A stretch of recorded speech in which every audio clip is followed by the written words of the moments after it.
All right, folks, welcome back to the Liverpool Reaction, an American LFC podcast. I am Salim, and I am joined with Coach Ralph. Coach, how are you? Very happy. Liverpool back at the top of the league, so obviously delighted with that. Yeah, it was a interesting game yesterday. But both games were kind of interesting, but the result was all we needed yesterday. It was a very tough game. Right. Brighton have been our bogey team of late, so it was always going to be a difficult game, and then they go and score pretty much from the kickoff, and so that was emphasised within seconds, as I say, of the kickoff. Yeah, the Adingra on the left-hand side was a menace, and that the goal was well taken by Danny Welbeck. To be fair, right? That was a great goal. Yeah, Great goal. ball just kind of bounced around a little bit, and he just one-timed it. And he has that in him. He's that good of a player, even though he's a little bit older. So it wasn't like too surprising to see a guy like that score that kind of goal. You could tell that the team wasn't fully awake right away, and but we got things rolling. What was the one thing actually I took away, a couple things, but the first thing I'd like to talk about is Salah looked a little rusty yesterday, didn't he? He didn't have his finishing boots on. Well, it could be rust, but maybe, as you say, he didn't have his shooting boots on because he had a lot of opportunities, and he didn't.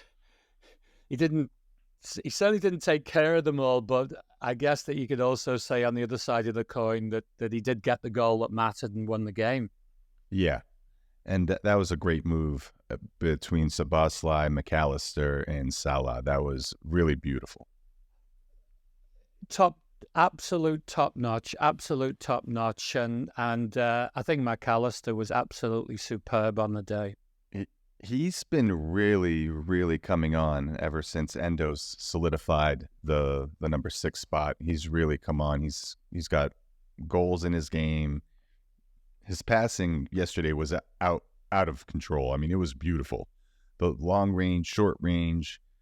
I mean, he had a couple balls over the top that were pinpoint perfect. Well, his vision is fantastic. And he has other strengths that you've noted as well. I mean, his first touch on the ball is superb. He can score goals, works hard. So he brings a lot to the table for Liverpool. There were a couple yellow cards yesterday that were interesting, to say the least. Mac Allister got one where he barely touched Adingra, who probably would have beat him for pace, but he just put his arm across and kind of missed him, and Adingra went down, and all of a sudden it was a yellow card. And Van Dijk was unfortunate too with a tackle that they gave him a yellow card for.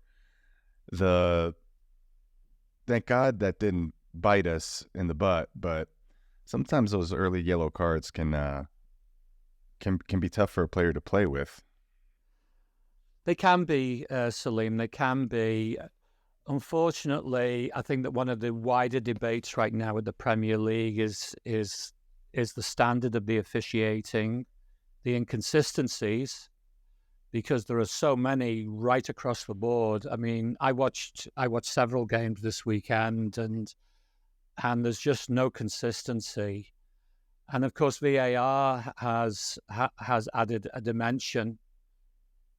And unfortunately, it's not been a good dimension. And I think Liverpool this season have certainly borne the brunt of that. Right, and we're still at the top of the table. We're still at the top of the table. But look, I think every team has had calls against them. Liverpool have had a couple of the more publicised ones, shall we say. But the officiating right now is going through a really, really sticky patch. And the referee on Sunday's game was very inconsistent, because you're right, Mac Allister scarcely touched Adingra. And then we got subsequent tackles from both teams that were a lot tougher and possibly did merit a yellow card.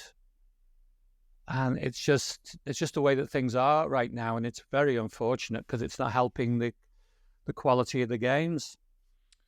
So one argument that I'm hearing the pundits say when a foul occurs in the box versus outside, that whole argument, that's not enough for a penalty. When they say stuff like that, a foul's a foul. And I'm really struggling with the fact that people are saying things along the lines like, oh, that's not enough in the box. But then other people would say, well, if that was a foul outside of the box, that would have been given. Why do you think there's like this difference in officiating in the box versus out of the box? Because it happens. I mean, you see it weekly.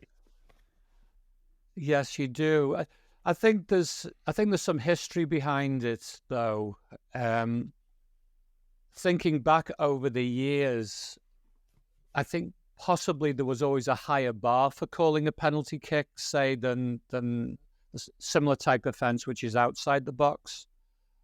Everything, though, has been intensified because of the analysis. There's so much television. You throw VAR into the mix, and it's gone up another level again.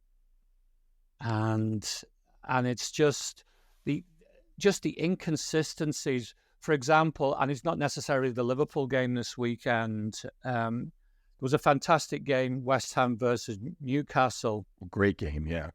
But for my money, the second penalty that Newcastle won was highly questionable, because basically you've got a player, Calvin Phillips, he's trying to clear the ball. Anthony Gordon reaches round, doesn't touch the ball, doesn't have the ball, and then Phillips kicks him, doesn't even know he's there. That to me is a coming together, accidental. It's certainly not a penalty. It's certainly not a penalty. And then I was watching the Everton-Bournemouth game where Dominic Calvert-Lewin is tripped. You know, I wouldn't say it was a blatant foul, but it was a foul by Tyler Adams, the American midfielder. That's right. Yeah, I remember that. And then nothing happens. And listening to all the different pundits, like the pundits over here, Tim Howard, Robbie Mustoe, both felt that Calvin Phillips, it was outrageous that they gave a penalty. But then listening to a couple of pundits on the BBC, Robbie Savage and Chris Sutton, who are both experienced pros, felt that there was contact for the Calvin Phillips incident, so it's a penalty. And if you're going to use that kind of criteria, then that means every contact that's in the penalty box has to be a penalty. And so the whole thing has become very, very warped now through over-analysis and VAR. Do you think that maybe some clear rules by the FA would help out this kind of thing that makes us all kind of crazy? And Coach, me and you have been watching games for a long time, and you a little bit longer than me, but I mean the inconsistency of it, I just feel like some rules to be applied there. If they say, hey, listen, it's got to be a little bit more in the box, I don't know necessarily that I would agree with that kind of sentiment, but at least I'd understand. Mm-hmm. I think that they've tried to give guidelines, and the PGMOL, they seem to be changing and chopping and changing the whole time. And I think that that's a huge part of the problem. And I think that one thing that we have to keep in mind, that there's no black and white to all these decisions. Because you can say, for example, with penalty kicks, that any time it hits the arm, whether it's intentional or not, that it's a penalty. And I think that most football people wouldn't be happy with that ruling, because there's just times when the ball's going to hit your hand, it's going to hit your arm, and you just can't help it. I mean, like the guy's a couple of feet away, just blasts one and it hits you. Does that merit a penalty? So there's always going to be an element of subjectivity about particular offences. Personally, I'm an advocate for taking VAR away from referees. And I think that that's a whole other discussion. Yeah. Because what I don't like about the system is that I feel that it's there to judge whether or not the referee has made the right call than actually making the right call. And there's a big difference between the two. There's a big difference many times. Yeah.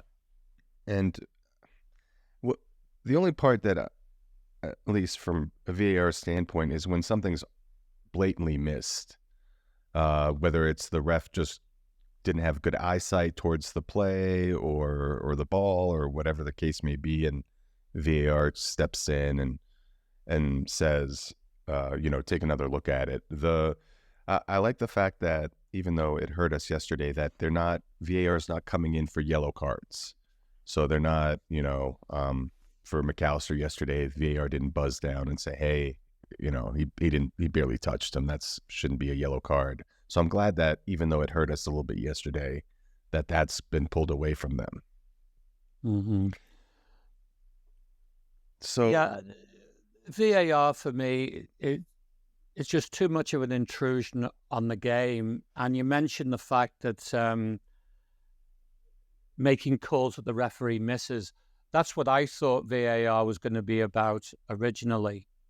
So if you go back to some of the classic incidents from over the years that have happened in football, the Maradona handball, the Thierry Henry handball, incidents like that for me is what VAR is for. It's not whether somebody's a millimetre offside. I just don't see that really benefits the game. But I think the sad reality is that down the line that we're moving to automated systems and it'll probably become the norm. Yeah. And I think it's unfortunate, but I guess that's progress of a sort, isn't it? Yeah. All right, on to the game. The game, yeah. What are some takeaways for you? Well, I think that Liverpool got past their bogey team is the first thing, especially after going down so early.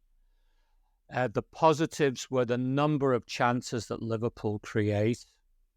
Mm-hmm. And it's at both ends of the field. I mean, like, they concede a number of chances as well.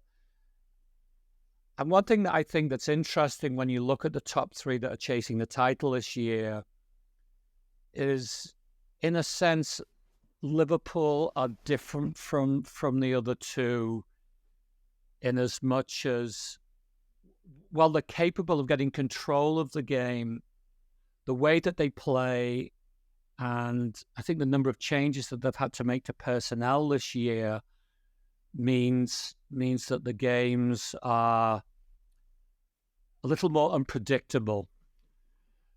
So you have the game at the Etihad this weekend where Arsenal basically went out and they stifled Manchester City, and they did a fantastic job of it.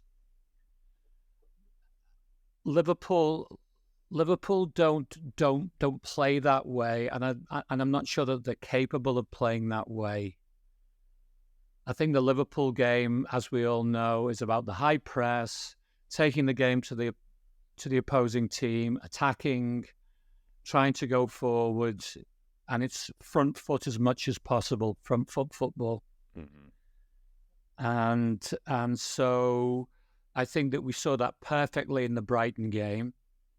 And they had Brighton pinned in for periods, but because they send so many players forward, and this is where Adingra was having success early on because Bradley's going forward. Yeah. There's always going to be space. So the opposing teams are going to create chances because they have time and they have space. Liverpool attack, they commit men's forwards. They're always susceptible to a break. And we could well see this again at Old Trafford next weekend because, as I said before the cup game, one thing that Manchester United have, And they were very poor at the weekend against Brentford, which was another game that I watched. They were poor. But they'll raise their game for Liverpool, and they have a lot of pace up front. And so I think we know that Liverpool will take the game to them. And I think that we know that Manchester United will be looking to counter and take advantage of that space with the pace that they have on their team. Yeah, very similar to the game we saw a couple weeks back with the FA Cup. It's going to be that kind of tactic. Yeah, exactly. The Adingra part that you mentioned, you're absolutely right. I have that in my notes too. That Bradley, you've mentioned several times on this podcast about how he gets forward, he makes these swashbuckling runs, and I mean he doesn't stop. And I think when Konate is in, that him covering that side, he's much more effective than Kwanzaa is. Again, Kwanzaa's 21 years old. He's just now getting his feet under him. I thought he played pretty well yesterday, but you could see how Konate is much more adept at kind of plugging that hole when Bradley or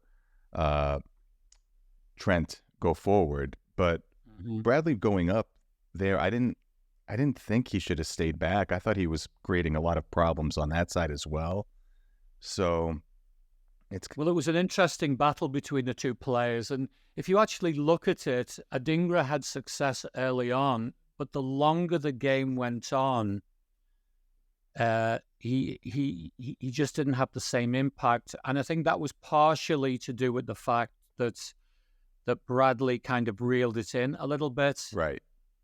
He did get forward, and there were a couple of occasions once we got around the 30-minute mark where he actually won the ball off Adingra and was very effective coming forward because he carries the ball, and if he's got space, he gets into the space very, very quickly.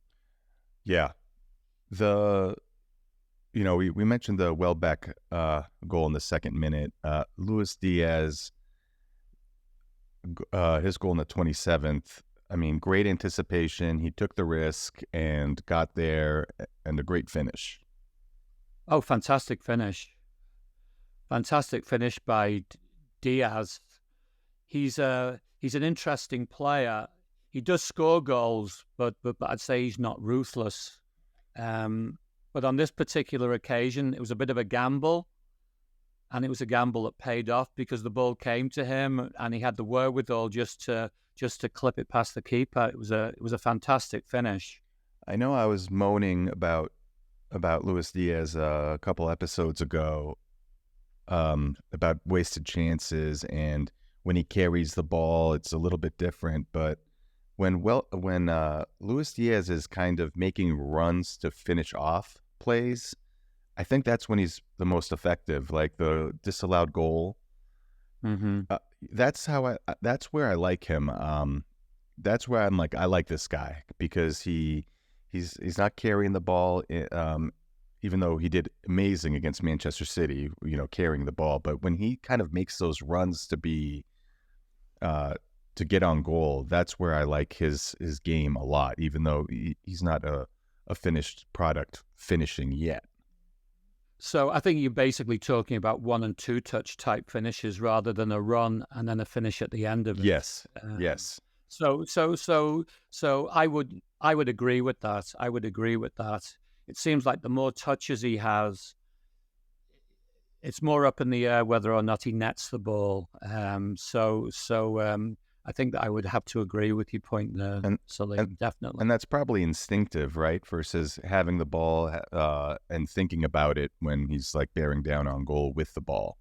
So exactly, yeah, exactly. Darwin Núñez, I think, is similar. Yeah, I think the less time that he has, I mean, like he can score goals for sure, but I think the less time he has, the more likely he is to net. Yeah.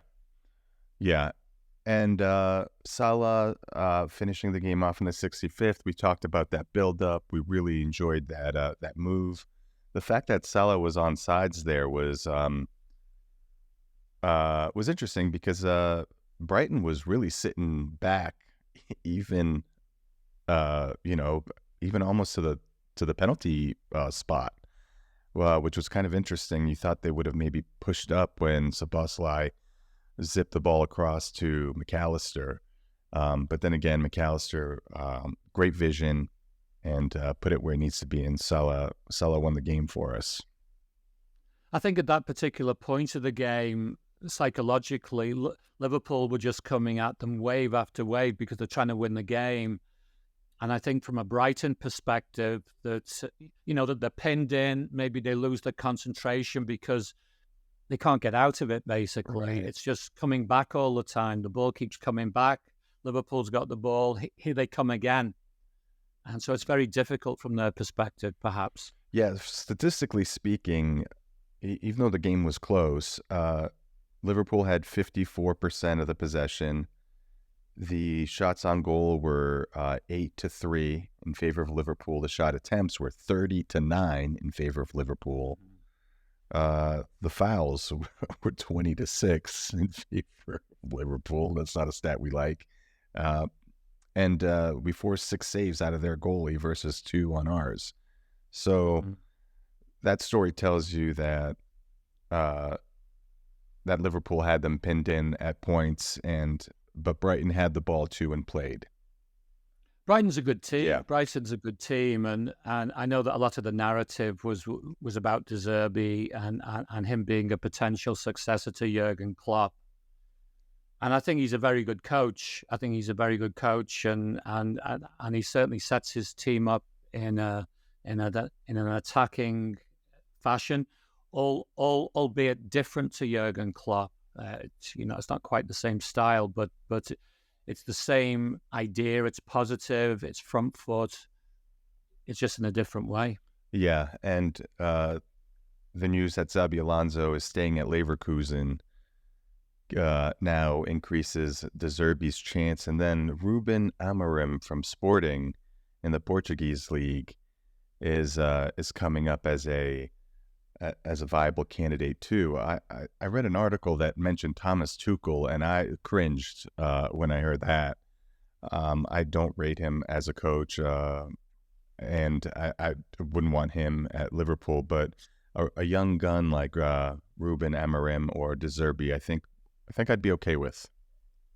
Mm-hmm. Yeah, it's for me. There's no obvious person.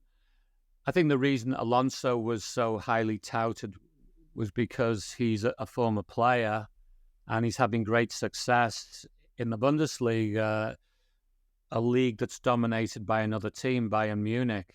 So they're clearly going to win the title this year. So he's obviously done something there. But at the same time, for me, there's no obvious big name candidate. The person that I quite like, who I don't think would go down well with the fan base, is the Brentford manager Thomas Frank. I just think I just see things in him that I think he's got the makings of a top class manager. Because if you look at the job he's done at Brentford, where he's got slim resources. And okay, they're on the edge of the relegation battle, but maybe you'd expect that this year. The games I've seen them play, they absolutely overwhelmed Manchester United at the weekend. Yeah. And you can say, well, Manchester United's not having a great season, but in terms of talent, they've got far more talent than Brentford. Yeah. Far more talent. And then there was another game recently where they lost right at the end. It might have been against Tottenham, I think. Oh no, it was against Arsenal. It was against Arsenal. And they only lost it at the death. And so Thomas Frank, there's a lot of things that I like about him. He's very flexible tactically. He'll change his tactics on the spot during the game. I think he's charismatic. And I just think that he's got a lot of qualities that I would love to see in somebody taking over from Klopp. But unfortunately, I think that the modern fan wants the glamour name. I think De Zerbi's kind of been flavour of the month for quite a while, and I think he's a good coach. My only question mark against De Zerbi is he does some totally wild things sometimes, and the way he rotates too. Right. That's a bit questionable to me. Amorim, I really don't know anything about him, other than he's done a good job bringing Sporting Lisbon to the top of the Portuguese game after a period when they've been, relatively speaking, down in the doldrums. Right. So again, I don't really know anything, but maybe that's in his favour because we don't know much about him, and he's kind of a glamorous coach from another country. And both of those coaches would cost us money to relieve them of their contracts at both spots, at Sporting and Brighton, respectively. But the Thomas Frank, it's interesting. I read in the article that I read that his name was mentioned as well. I don't know enough about him, but the only guy that I was absolutely would not want was Tuchel. Other than that,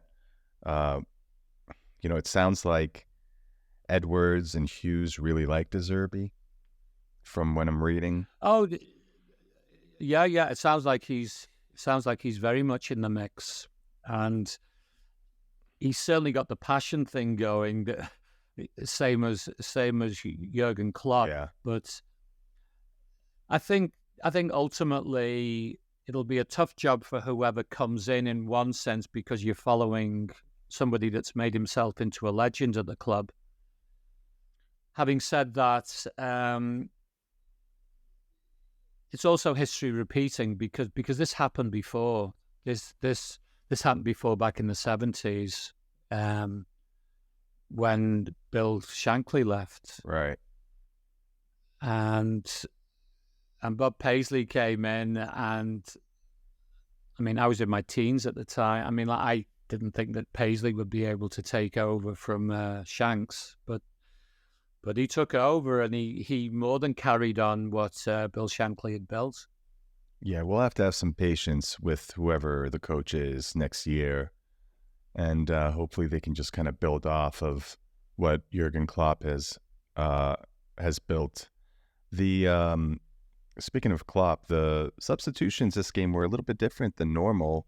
There wasn't a wave of new guys coming in. The first substitution was made in the 83rd minute when Harvey Elliott replaced Darwin.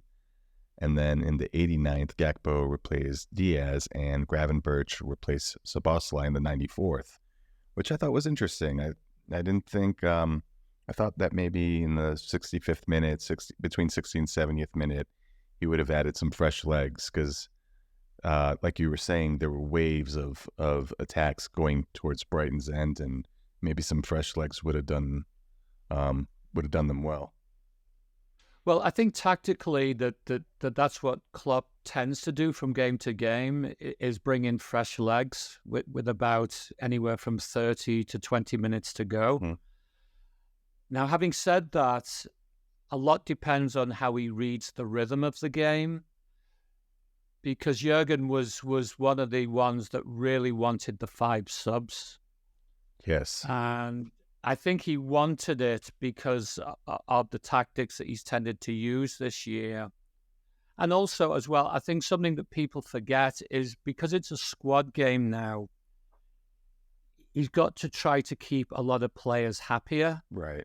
And if they're playing in games, even if it's as a sub, it's better than nothing. So I think that those are two of the dynamics. Now, before they brought it in, I can remember, it might have even been after they brought it in. There was one game where I think either he didn't sub at all or he subbed once. And some of the pundits kind of jumped all over that, saying, well, why does he want it? And I think the thing that you have to appreciate is sometimes the rhythm of the game makes you feel that it's not a good idea to make a change. So that could well be, or it could well have played into his thinking when it came to Sunday's game against Brighton. He just didn't feel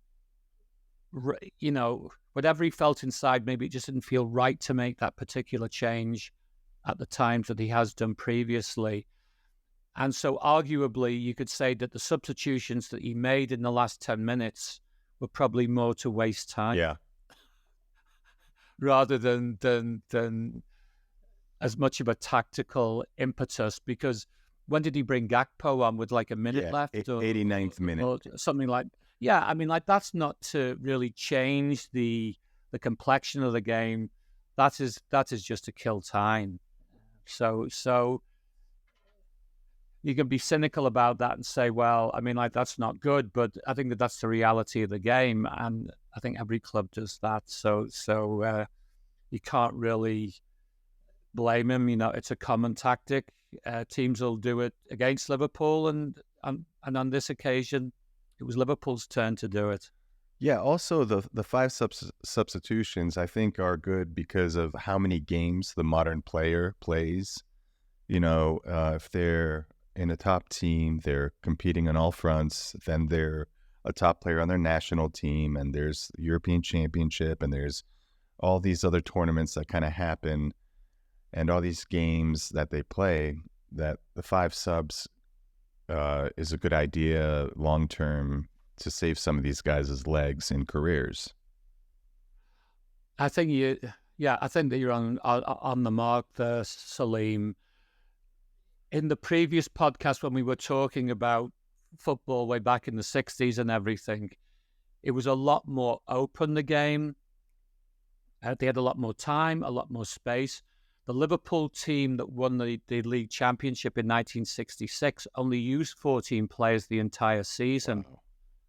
And I think a couple of those players only played like 2 or 3 games. So they were able to get away with it, and they did some things with injuries that they wouldn't do now, because sadly a lot of those players, once they retired and they came into later life, were crippled.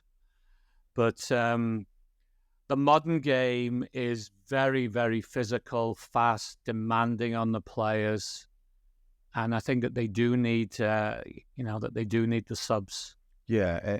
And you look at all sports, really. You look at them 15, 20, 30 years ago, and you look at the athlete then and the athlete now. They're bigger, stronger, faster, all those things. So the injuries are a little bit more severe because of how bigger, stronger, and faster these guys are, that when a coming together comes or a mistimed challenge, I mean, it could... we've seen some of these horrific injuries where, for example, like Harvey Elliott a couple years back when he broke his ankle, it's a mistimed tackle. And I mean, and those are tough to watch, tough to see, but it's part of sports too. Part of sports, but as I say, the way that they manage injuries now is totally, totally different from the 60s, 70s, and 80s. And so... I mean, I can remember a player for Liverpool, Alf Arrowsmith, who was key in their winning the league in '64, and then he got a bad injury in the Charity Shield game against West Ham, and he never recovered from that. He was never the same player, and it was because they didn't have the care for players in that era that they do now. Yeah, players are coming back off of ACL injuries a lot faster, Achilles injuries a lot faster. So that, yeah, I guess it's give and take a little bit, from the different periods and the injuries and bigger, faster, stronger, and better medical care. Yeah. Cool. So anyway, it was a great result. Liverpool is top.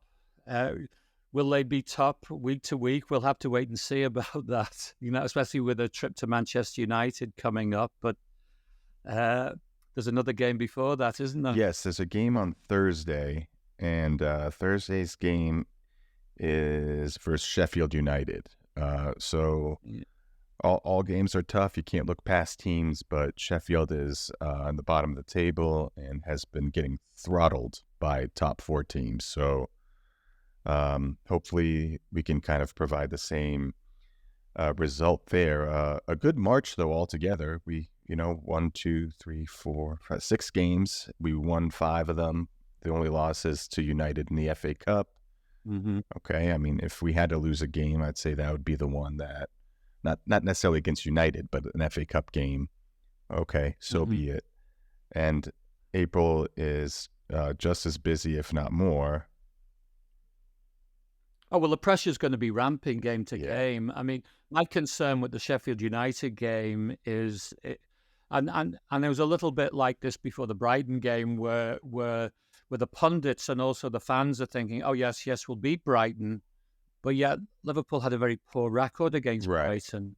And so I didn't see it as a foregone conclusion. And it was a difficult game. And a lot of people, or a lot of what I'm reading and hearing is that Liverpool's performance wasn't convincing, and you could say that to a degree, but they created so many chances that on another day could have been 4 or 5 rather than just 2. Completely agree. Yeah. But going into Sheffield United, everybody's going to think, okay, it's not just that we're going to win, it's by how many. And that concerns me a little bit because I think since they lost to Arsenal, that they've played a lot more conservatively and tightened up at the back. I mean, obviously, like they're not a top team because they were in a great position to win against Fulham, but yet they couldn't hold on to it. They couldn't hold on to it. One thing that's interesting about the game is that Sheffield actually has 3 former Liverpool academy players playing for them. At the back, they have Jack Robinson, who actually grew up, or he went to school in Crosby, which is where I grew up. He's at the back. They have Ryan Brewster, who's kind of in and out of the team. I remember him. Yeah, striker. And then an interesting one because he's played for periods and he's been on the bench now for a couple of games is Yassa Larouci, and he played a few games for the first team. And apparently Liverpool didn't want to let him go, but he wanted to leave and he went back to his native France because he wanted to play more. And I can remember seeing him play with the academy a few times, and I thought he was a talent. And maybe at a higher level club than Sheffield, we'd be seeing more of him because he's got serious pace and a very good left foot. Yeah, he's a left back, right? They converted him into a left back, kind of a prototype, if you will, for an Andy Robertson coming out of the back. I think he was more of a left-sided player. I don't think he's brilliant defensively, but he's very effective going forward, coming out of the back like Robertson is. So I think, as I say, he was kind of a prototype or a backup potentially. But he wanted to move on, and he went to France, and he's come back to the Premier League now with Sheffield United. Coach, speaking of youth, Connor Bradley is proving week after week that he's more than capable in playing in this squad, in this side. And I started seeing things circulating that Real Madrid is keeping their eye on the Trent Alexander-Arnold situation because he has 1 year left on his contract. Mm-hmm. Is it maybe because we have cover there? Is this the right time to move on from Trent? And I'm saying that not because I want it, because I love the way he plays, and he's from the academy. He's Liverpool through and through. But if we take kind of the emotion out of it, is it the time? Well, I don't think it's got anything to do with Connor Bradley. I think the way that Real Madrid will look at it is that here's a player that's highly talented and kind of fits the profile of what they are looking for. And he's got a year left on his contract, so he's potentially vulnerable to being poached. So I think that's the way that they will look at it. How do Liverpool look at it? I don't know. I suppose if they came in with ridiculous money offered for him, then they would give it serious consideration. From what I understand, and certainly I'm not close to the club, and I don't claim to be. Doesn't sound like Alexander-Arnold is looking to move necessarily at this time, because I think he's being earmarked to be the captain. I think the thing that's interesting is that he's probably going to be back in a couple of weeks. And my suspicion is that he'll probably come back into the team over Bradley, although they may rotate a little bit, or they play Alexander-Arnold and bring Bradley on, and maybe sometimes vice versa. Share some game time. What we don't know, because Jurgen Klopp is leaving, is how the manager would have dealt with the situation over a longer period of time. We just don't know that. So would he have kept Trent in his current position, or would he have moved him into midfield? I think from a soccer perspective, and I'm talking about a pure soccer perspective, now that you've got Mac Allister there and you've got Trent, you have the potential of having two players who just have tremendous vision. And so is there room for both of them? How do they play together? How does that fit into the team concept? Bradley's more like an Andy Robertson. He gets forward, he's dynamic going forward, he's a great crosser of the ball. And Alexander-Arnold is too, but he also has that vision from deep positions where he can play passes. And so they are slightly different from that perspective. Bradley looks a little more solid defensively than Trent.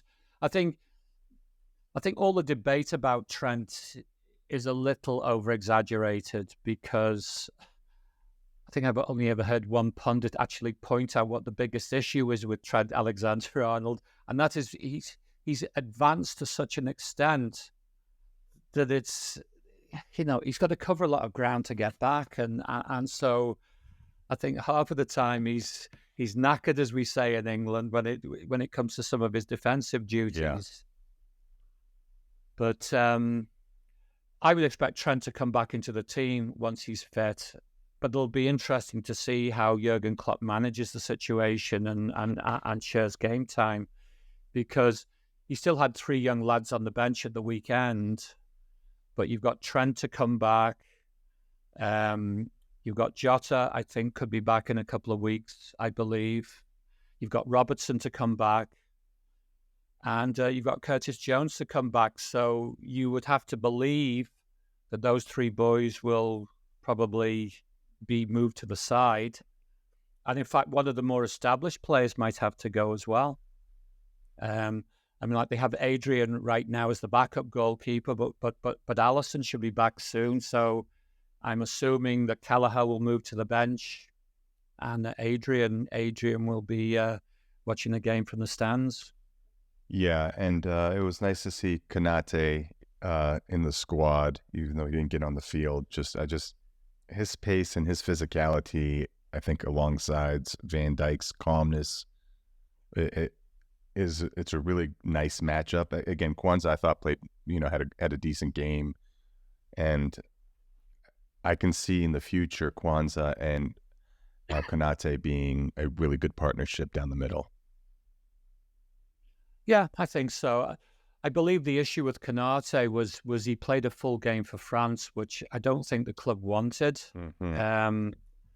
And so I think they were being a little bit conservative with him, because I think just trying to manage some of his issues. Yeah.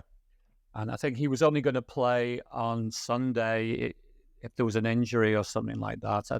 I don't think that they were planning on playing him, but he was there just in case. Okay, yeah. Coach, man of the match for you? Oh, it has to be Mac Allister. He was superb. And he's a heck of a player. And I'm glad he's wearing the red of Liverpool. Right. Especially yesterday. Yeah. Oh, yeah. Yeah. Is do you think he has another level up in his game? Well, I hope so. I hope he does. But he's already a top player. I mean, like he's won a World Cup as part of the Argentinian team. So his pedigree's there. He's got several years of Premier League experience now, and how old is he? Like 24 or something like that. So as long as he doesn't have serious injuries, I think his best years are definitely ahead of him. Yeah, and World Cup winner, like you said, and wasn't just, on the squad. He was a key contributor to that team. Yep. We've got a top player there, and I think that's one of the things that Jurgen Klopp has done this year. He's totally renovated the midfield. Because basically the three lads that played against Brighton, none of them were on the team last year, like they're all new. And then Curtis Jones has kind of come on a lot. Harvey Elliott, the same. And they've got Bobby Clark too, as another young gun, as it were. So yeah, I mean, like they've got plenty of options. And I think that's what the modern game demands. Yeah. And so with 8 games coming in April, wow. You got the Europa League quarterfinals against Atalanta, Sheffield, like we said, on Thursday, United on Sunday. And then we have Fulham, Everton, and West Ham are the other league games. That'll be a key run, because all 3 of those games are away, and it's within a week. Yep. And so, I mean, like they could well drop points there. I mean, I would expect out of the 3, I think Fulham will have a go at those Liverpool. games. Those games were very good last year, very competitive. Right. And this year too. I think Fulham. Yes, yeah. I mean, it was quite a game. So Fulham will have a go at Liverpool. I expect an open game. Everton won't. Everton will sit in. It'll be physical. It'll be tough. They'll be difficult to break down because they are good defensively. And that'll be a tough game, Derby and all of that, and the situation that the Blues are in right now. And I think that West Ham is another team that will look to counter, and that is Liverpool's Achilles heel. The teams that sit in. Yeah, and West Ham with Paqueta and Kudus and Bowen. Kudus is a very good player too, and is it Paqueta or Paquet? Paqueta, yeah. He's a very, very good midfielder. He's excellent. And then the 2 boys that you identified, Bowen and Kudus, they are both excellent. I mean, Bowen's a player that I believe that Klopp really likes. And I think he would fit in very well at Liverpool. Yeah, I think Kudus too. Kudus is a new boy, as it were, but he's very talented, very fast, physical. Yeah, and he hits the ball hard. Like his goals, like that ball is flying. Yeah. Mm-hmm. So yeah, those will be tough games, and I think that's going to be a key week for Liverpool. And yeah, but you can't be looking too far ahead if you're down in Kirby on the practice field. I think you just look at Sheffield. Yeah. You just look at Sheffield, and that's done, and then it's back to Old Trafford. That'll be exciting next Sunday for that one too. All right, Coach. Thank you again for your time and your insight. And Liverpool fans, a good month overall. And if we have a good April, I think we'll be pretty happy in the middle of May. Well, that is the hope and that is the plan. So fingers crossed, toes crossed, the whole works. All right, everybody, take care. Okay, take care.